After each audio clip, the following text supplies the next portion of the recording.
Welcome to the very first explainer for Nerding in English. This is our brand new channel for practicing English naturally through the movies, series, games, and pop culture stories we absolutely love.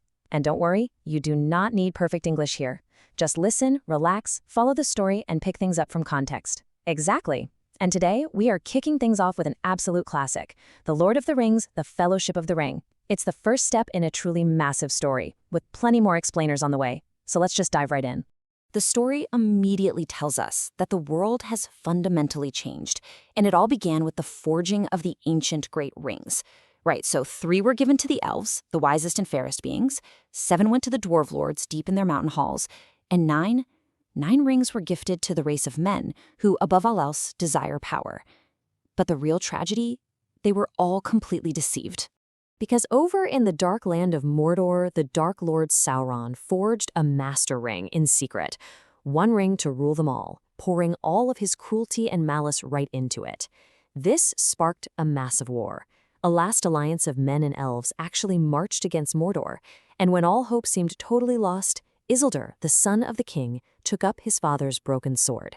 He managed to sever Sauron's finger and claimed the One Ring for himself. Sauron was defeated.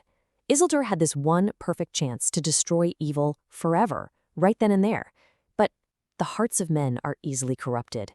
He refused to destroy it. And that single choice cost Isildur his life. The ring eventually betrayed him, slipping away and getting lost in the murky waters of a river for a very long time. That is, until it ensnared a totally new bearer. The creature Gollum took it deep into a dark cave, where it completely consumed his mind and poisoned him for centuries. But then, something happened that the ring definitely didn't plan for. Yeah, it was picked up by the most unlikely creature imaginable, a hobbit named Bilbo Baggins. Fast forward a bit, and we find ourselves in the peaceful green hills of the Shire. And wow, it is such a massive contrast, it really is. Frodo Baggins is just happily reading under a tree when his old friend Gandalf the Grey rolls up in a horse-drawn cart. Frodo actually teases him for being late, but Gandalf just smiles and delivers that totally famous line, "A wizard is never late, Frodo Baggins, nor is he early, he arrives precisely when he means to." It's just this wonderful, warm moment. It shows exactly how safe the Shire is, completely unaware of all the dark things stirring out in the world. The whole Shire is celebrating Bilbo's 111th birthday with this massive night party. We're talking tons of food, dancing, and of course, Gandalf's famous magical fireworks. Naturally, 2 mischievous young hobbits, Merry and Pippin, decide to steal one of the biggest fireworks. It blasts into the sky and turns into a massive fiery dragon that swoops right over the terrified crowd. It's an absolutely hilarious disaster. But things take a really serious turn later when Bilbo gives his speech. He suddenly puts the ring on his finger and completely vanishes right in front of all his shocked guests. Bilbo sneaks back to his cozy home, Bag End, planning to just leave the Shire forever. But Gandalf is waiting for him in the shadows. Gandalf tells him he needs to leave the ring behind, and Bilbo gets suddenly angry, calling it his precious. This perfectly shows the ring's temptation, a really dangerous desire for power that has heavily affected his mind over the years. With Gandalf's gentle help, Bilbo finally manages to let it go. He drops it heavily onto the wooden floor, leaving that unchosen burden to his nephew Frodo. Gandalf urgently tells Frodo to keep it secret, keep it safe, and rushes off to find answers. When he finally returns, he is absolutely terrified. He throws the ring directly into the fireplace embers, and fiery elvish letters start glowing brightly on the gold band. It's the One Ring of Sauron, and the Dark Lord is hunting it. Frodo panics and immediately tries to give the ring to Gandalf. But Gandalf backs away in genuine fear, saying, "Don't tempt me, Frodo." He knows that even his deepest desire to do good would be corrupted by the ring. Sauron's forces have tortured Gollum and discovered 2 key words, Shire and Baggins. Frodo has to leave immediately. His loyal friend Sam is actually caught listening at the window, so Gandalf sends Sam with him. There's this beautiful moment out in a field where Sam stops, takes a deep breath, and realizes that one more step will be the farthest away from home he's ever been. They soon run into Merry and Pippin, but the journey turns scary fast. They're forced to hide in sheer terror under some mossy tree roots, as a horrifying, hooded black rider sniffs the air right above them. These Black Riders are wraiths, basically ghost-like servants of Sauron. The hobbits run for their lives, barely escaping by leaping onto the Buckleberry Ferry in the foggy night. They finally cross the river and arrive at the rainy village of Bree, making their way to the Prancing Pony Inn. And despite all the terror, we get a really funny moment of hobbit innocence here. Merry is absolutely amazed by a massive drink someone is holding. He asks, "It comes in pints?" looking completely shocked. But that moment of peace doesn't last. Inside the inn, Frodo accidentally falls and slips on the ring. He becomes invisible, which draws the attention of the Black Riders, but it also alerts someone else. A hooded ranger, a wilderness protector who goes by Strider. He pulls Frodo aside, warns him that he isn't nearly frightened enough, and agrees to lead them into the wild. The journey is rough. Pippin even complains about being hungry, casually asking if they are stopping for second breakfast. Strider's response? He literally just throws him an apple and keeps walking. Meanwhile, Gandalf seeks help from the head of his order, Saruman the White. But this turns out to be a terrible mistake. Saruman has committed a deep betrayal, breaking Gandalf's trust entirely. He's using a dark seeing stone called a Palantir, and because he believes Sauron cannot be defeated, he chooses power over wisdom. He fiercely duels Gandalf and imprisons him on top of the Dark Tower of Orthanc. Saruman becomes a terrifying active threat, turning the beautiful green gardens of Isengard into a nightmare war machine, tearing down trees to breed a massive new army.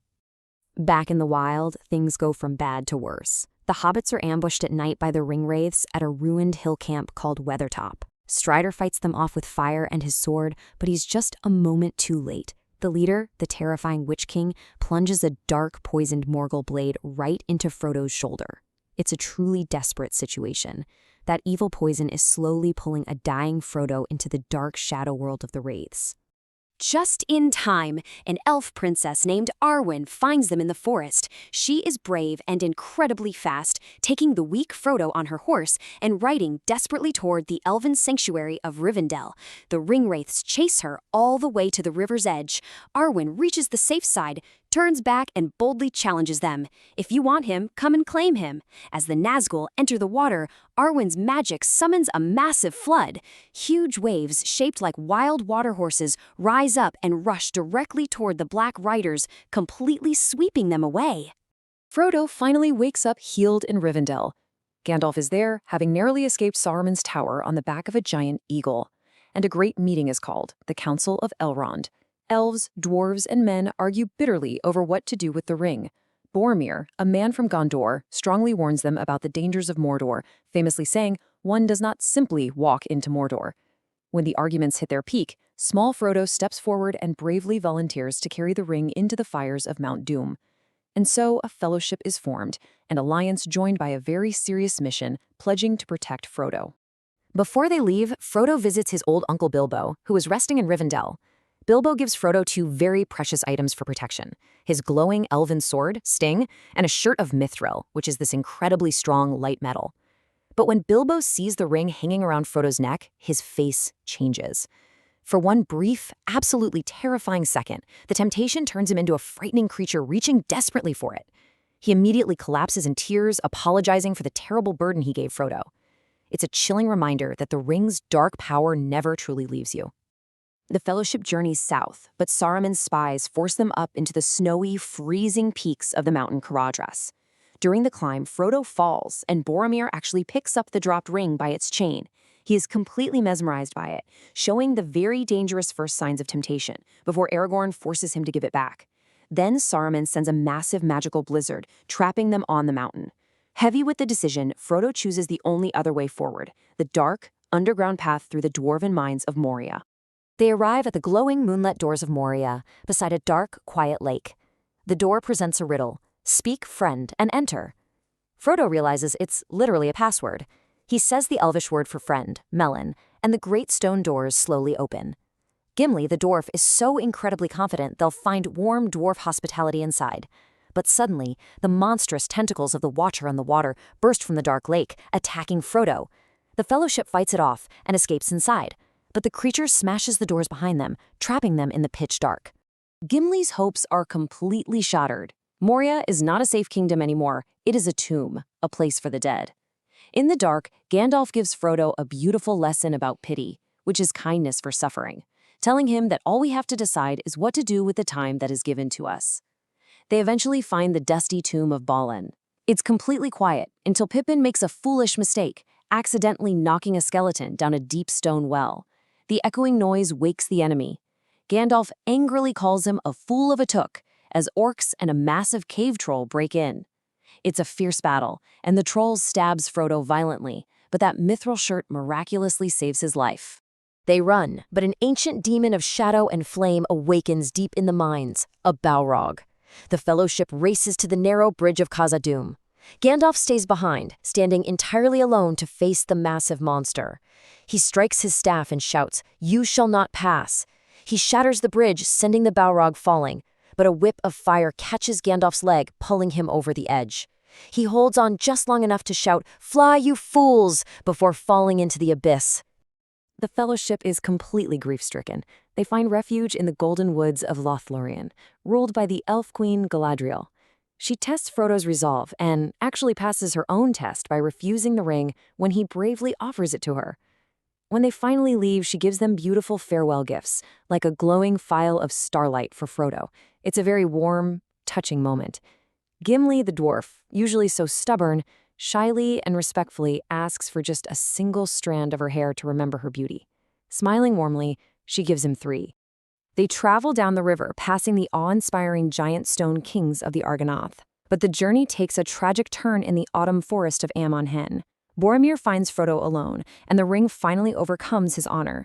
Driven completely mad by the temptation to use it to save his city, he tries to take the ring by force. Frodo puts on the ring to escape.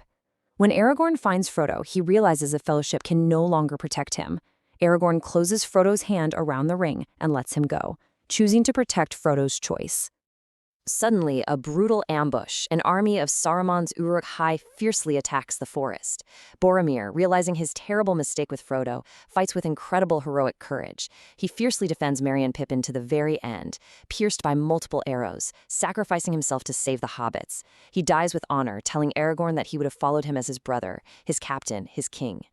Meanwhile, Frodo pushes his small boat into the deep river, choosing to go to Mordor entirely alone so the ring cannot hurt his friends. But Sam comes running. He promised Gandalf he wouldn't leave Frodo, and he wades desperately into the rushing river, sinking completely because he cannot swim.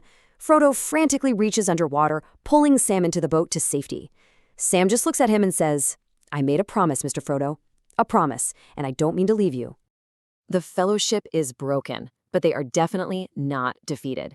Aragorn, Legolas, and Gimli choose to hunt the Uruk-hai to save Merry and Pippin.